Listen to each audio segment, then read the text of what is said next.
Hey everyone, it's Hannah from Sheet Leveler. Here's a quick and powerful way to generate QR codes directly inside Google Sheets. You can create QR codes for URLs, plain text, contact details, anything you can type into a cell. And the best part? It updates automatically. Let's do it. Step 1.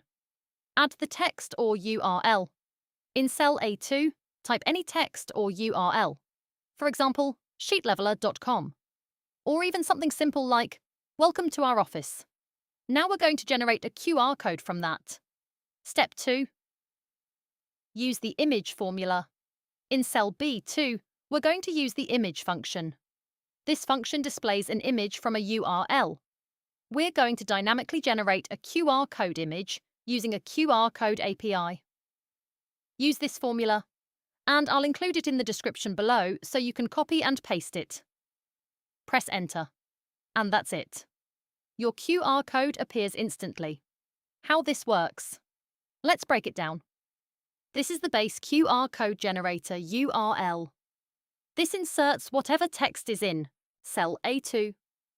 This sets the size of the QR code. This defines the image format. So we're building a full URL dynamically inside the formula. If you change the text in A2, the QR code updates automatically. Customize the QR code. You can adjust the size by changing size equals 200. For example, size equals 300. Just update that number in the formula. Again, I'll include the full formula in the description for you. Why this is useful. This is perfect for event check-ins, product links, sharing dashboards, contact information, classroom materials. And since it's inside Google Sheets, you can generate hundreds of QR codes automatically by dragging the formula down. If you're looking to make your Google Sheets better and get more out of them than ever before, make sure you subscribe to Sheet Leveler here on YouTube. I share practical tips, automations, and smart spreadsheet tricks every week. And I'll see you in the next one.